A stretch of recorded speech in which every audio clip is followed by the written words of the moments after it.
And I love this question as we were talking about what we were going to ask you. And the first part of that question, then I think David's going to follow up with another one along the same lines about uh, just what made you want to get into coaching. I mean, obviously, Shaun, it is fun to listen to you talk about the game. Quite frankly, it's a lot of fun. I'm learning something right now. I've learned something in this conversation.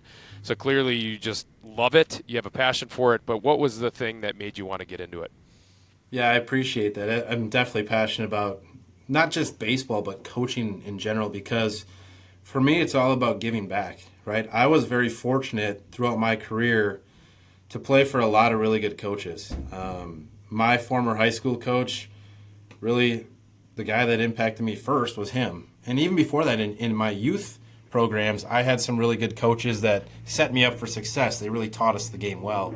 But my high school coach was Rusty Tiedemann, and his dad, many listeners might know, was a legendary coach at UW-Oshkosh Yeah. and national title level coach. I mean, back then it was probably, if Russ Tiedemann's there watching you, you're the real deal, right? So he relayed a lot of information to me, and I was fortunate enough to play for a lot of really hard-nosed, tough coaches, and I think that kind of hardened my spine a little bit, and it really showed me the impact a coach can make on someone's life because as much as I'm passionate about baseball and trying to get these guys to be the best that they can be, it's so much more than baseball here in our program. And for me personally, it's the relationships. It's if I lose touch with players after 5, 10 years, I haven't done my job, right? I'm trying to build these relationships that'll last for a lifetime.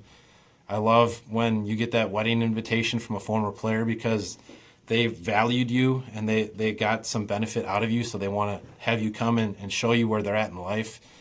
So that's really what did it for me is just the impact that coaches made on me and what they were helping me do in life.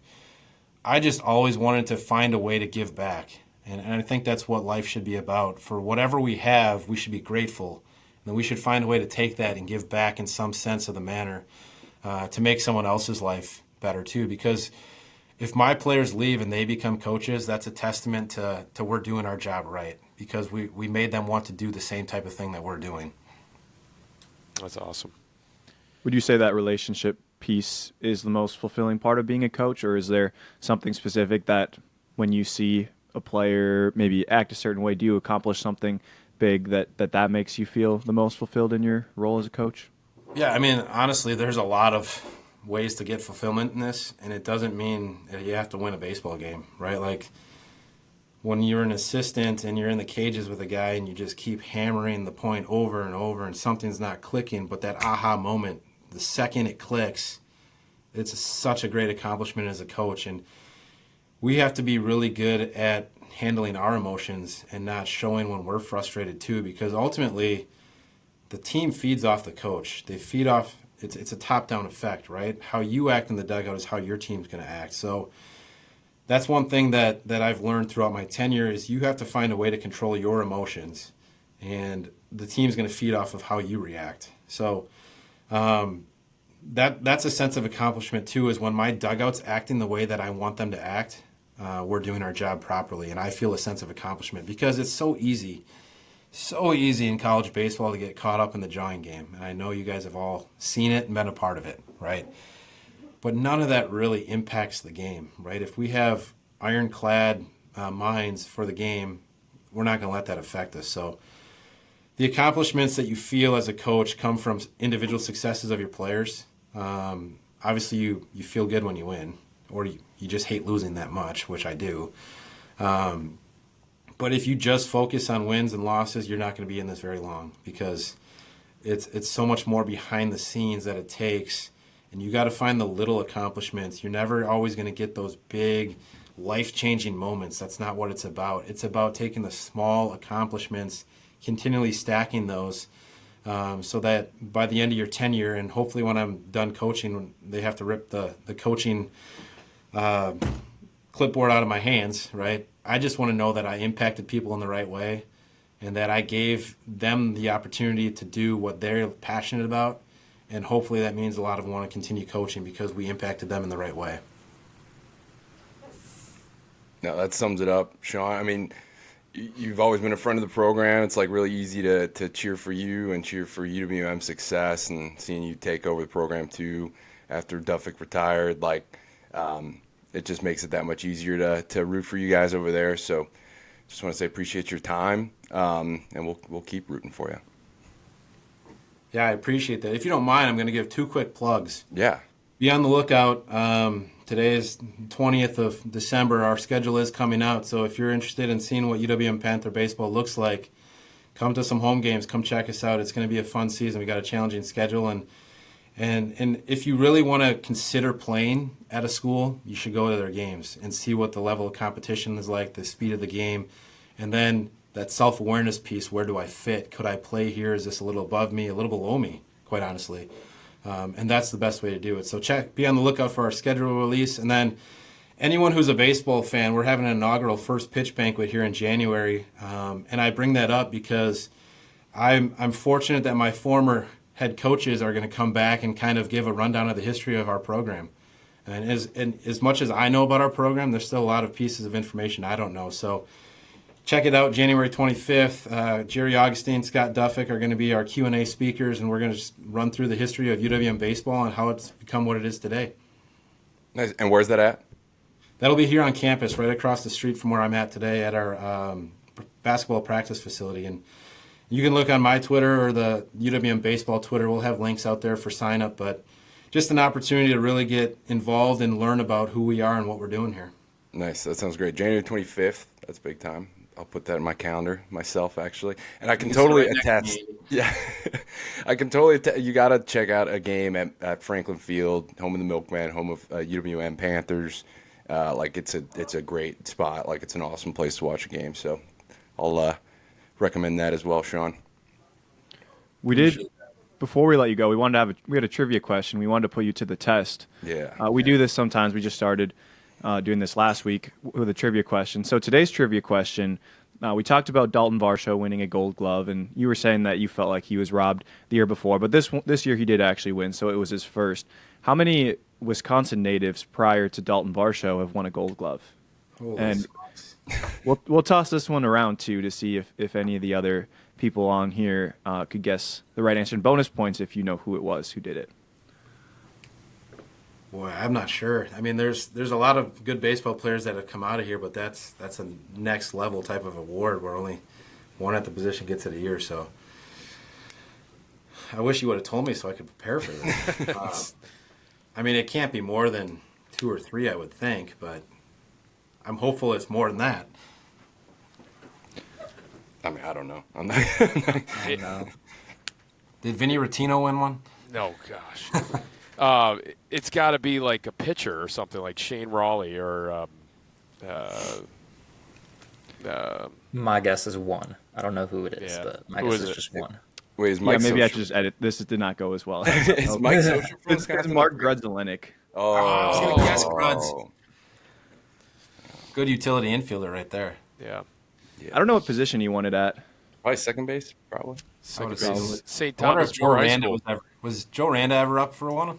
Oh, I forgot Randall. I don't from think the he state. won one. He could pick it at third. Yeah, he was a little bit of a Hoover vacuum over there, but I'm sure there were some pretty good players at that time too. Never won one, at least. Yeah. Grudzelenik won it at second. Was he with the Royals or who was he Kansas with? City. Royals, yeah. Yeah. I didn't even know he was from Wisconsin, to be honest with you. So I didn't know that either. His daughter goes to Oak Creek. Did he go to Oak Creek or was he a Kettle Moraine guy? Oh yeah. Randa? Joe Or Randa? Gruds? Went to Kettle Moraine. No, Grudzelanek Grudzelanek, went yeah. to St. Thomas More. St. Thomas More. Yeah. Maybe. Vinny, did you play him in high school? No, he was older than me. Shaun, can't thank you enough, man. Dude, this was awesome. Yeah. Like, I thought really, this was really awesome. good stuff. I mean, I literally learned a lot. So, good luck. You guys are going to kill it going forward here. I So, appreciate it. Hey, and thank you guys, like I said, for what you guys do for the state. Obviously, been really connected with you guys ever since I came back with Steve-O starting it up and all those types of things. But yeah. you guys do provide a huge benefit for these players. Now just shove them our way. All right. Yeah. All right. Yeah. We'll do our best. Well, thanks to Shaun Wegner for joining us today on Badger State Ball. Again, great interview. Great to hear from him. Vinny, you obviously played at UW lacrosse, but do you almost wish you could go maybe forward in time and have played for Shaun Wegner at UWM? After listening to what he had to say about his whole process, how he approaches the head coaching job for the only D1 program in the state of Wisconsin, and just listening to some of the insightful things that he had to say about his philosophy, about how he wants to impact players, what's the most fulfilling thing that he gets from coaching. And that was the takeaway for me. Of all the insightful things that he said that it was really cool. If in 5 years from now and he doesn't keep in touch with a player, that's when he knows that he did not do his job. He wants those relationships, and that sounds an awful lot like Pat Murphy, the manager of the year last year in the National League. That's what Pat Murphy does. He has players that continually talk to him, would run through walls for him. It sounds like that's exactly the approach that Shaun Wegner has. It's the approach that I know that he's already implementing at his program, and that's how you get guys to their ceiling. That's how you get guys to play the best for you, to be able to want to run through a wall for you. Shaun knows what he is doing, and I am very excited to see what this UW-Milwaukee Panther program is going to produce, both in terms of teams and also in terms of individual players that are going to be coming out of there. Yeah, it's like really easy to cheer for Shaun, which I mentioned to him, to his face, but just from the outside looking in, like some life lessons here. You know, I've been on this planet for 32 years. Like after like just this long, I'm like, you want to play and be around people that are just like kind, respectful, all the above. Like if the fact that Shaun values those types of things, like.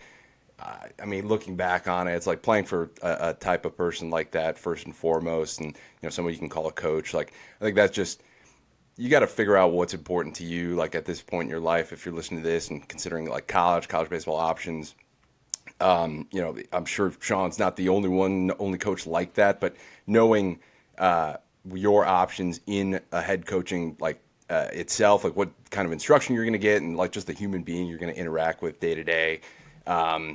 It's super important, super valuable, and it's kind of only more important as life goes on in my perspective. So just having a guy like that in our state, getting to call a friend, like it's really cool, really, really special. Grateful for the opportunity to talk to him today.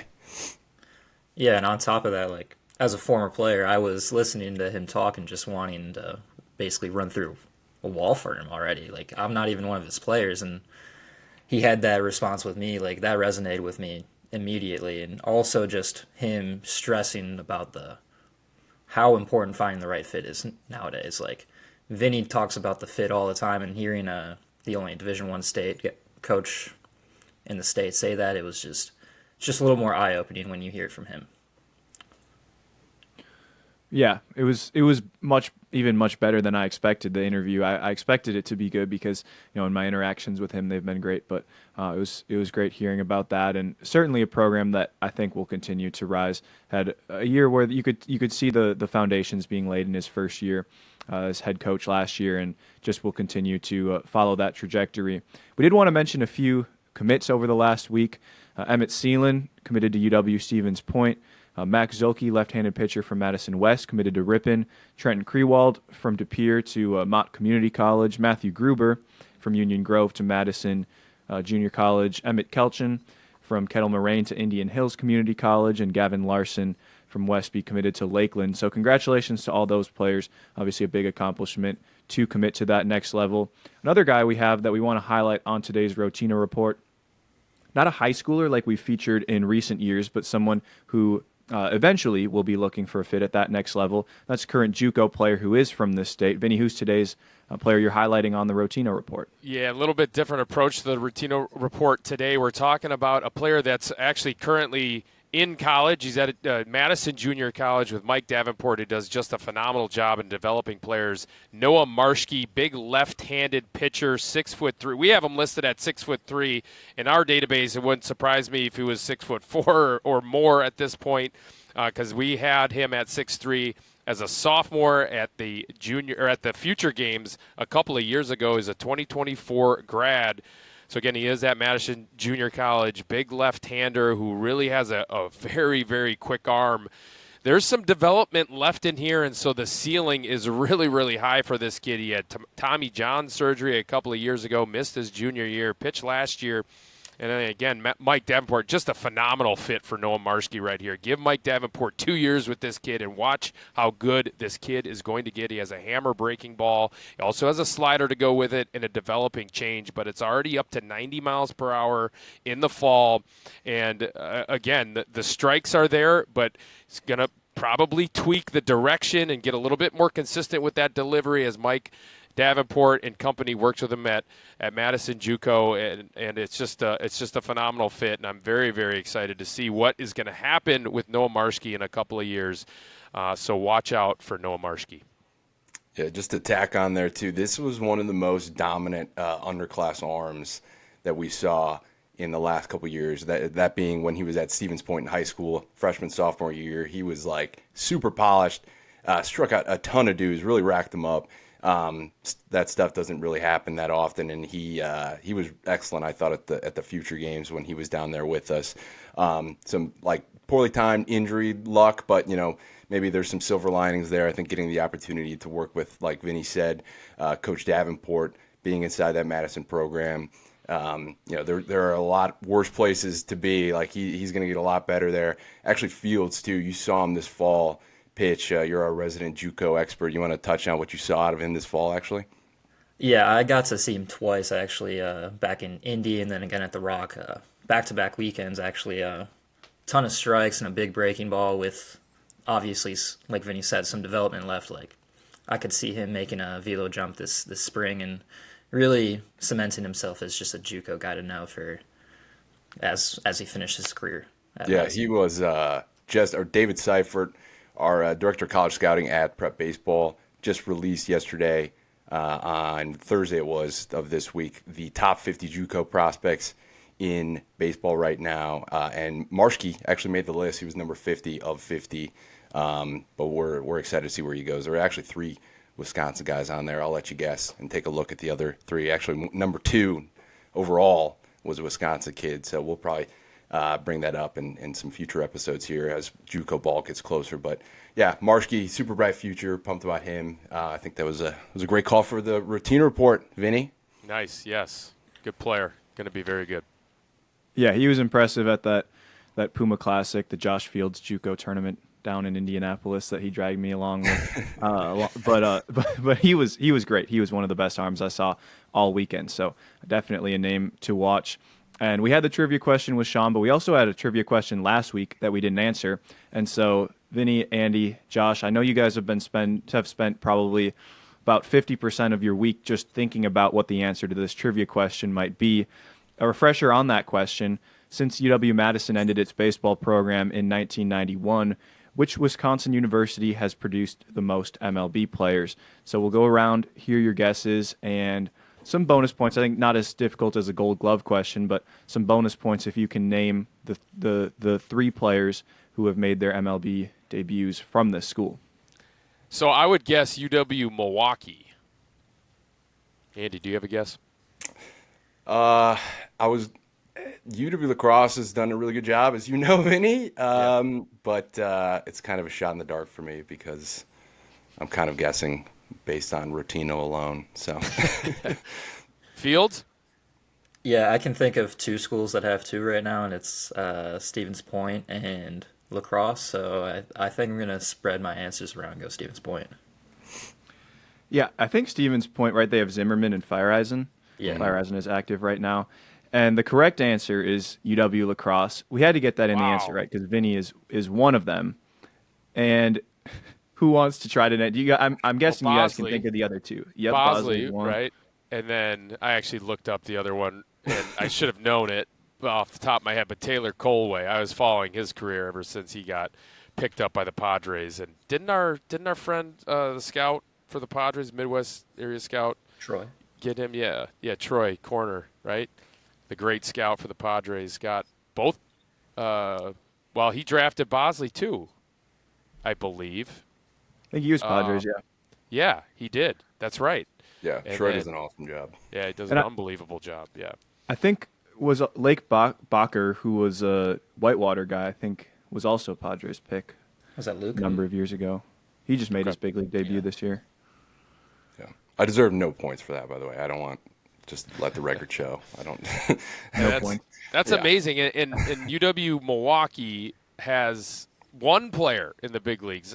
That kind of blew my mind a little bit, and that's Dalton Varsho. Now he is over a 5-win player in the big league, so what a feather in the cap for UW-Milwaukee. But they've had so many players drafted out of that program, and a lot of talented guys have come out of that program over the years, but only Dalton has made it. Yeah, I feel like the talent is spread around. I mean, the WIAC is obviously a great conference, lacrosse, Whitewater, Stevens Point, Oshkosh. Also, I know Jim Gantner went to Oshkosh. I don't know if they've had any more recent guys who have been major leaguers, but Jack Tashner at Oshkosh. Oh, okay. Yep. There you go. So around the state, different guys, and of course Madison being a great JUCO program as well that has pro guys. So as Vinny always says, make sure to find your fit, find somewhere you can play and somewhere you can develop, and find that spot, and then work hard to hopefully become that next guy. And maybe for your program, you can either be the fourth if you're at UW Lacrosse, or one of the other guys who makes it into the major leagues at some point and get that arbitration money too.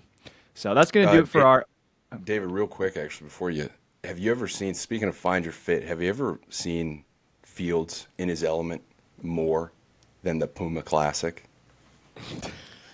No, it was a little bit. There was like this persona that I had never interacted with, JUCO Fields. Yeah, and it was. You got to leave this part in. We're the leaving fact, this in. The awareness. He knows what's going on a quad over. He knows who's pitching. He knows where they're committed, where they're not committed yet, but they're thinking about. It's special. It's special. So I just wanted to get that in there. We're talking about Marshke. He saw him in the fall, but he saw probably 1,000 other JUCO dudes in the fall. It was worth shouting out, Fields. I had to throw you in there. Are we setting the over/under for JUCO players that Fields could give scouting reports for? Over/under 950. Which one are you taking? Over. Yeah, I think it's the over. Especially if they're that over. especially if it's just all time. I think at any point if they touched a junior college baseball field, it's definitely the over. Okay. Well, I don't know if I want to hear Field scouting report for me, but we're gonna. That's going to do it for today's episode. Again, as I mentioned at the beginning, if you enjoy our episodes, make sure to follow us, subscribe to us on YouTube, on Apple, on Spotify, wherever you watch or listen to our show, and we appreciate your support. Find us at prepbaseballreport.com/Wisconsin. We've got some good stories coming up. We've got the top 10 stories of the year. We're going through talking about some of the Wisconsin prep alumni, like Gavin Lux or Drake Baldwin or Alan Roden, talking about UWM-related things, talking about some of the high schoolers, both current and ones who were there last year, state titles, all kinds of things. So make sure to look out for those on our website. Again, that's prepbaseballreport.com/Wisconsin. And if we don't see you before Christmas, have a great Christmas. And as always, let's bring back Badger baseball.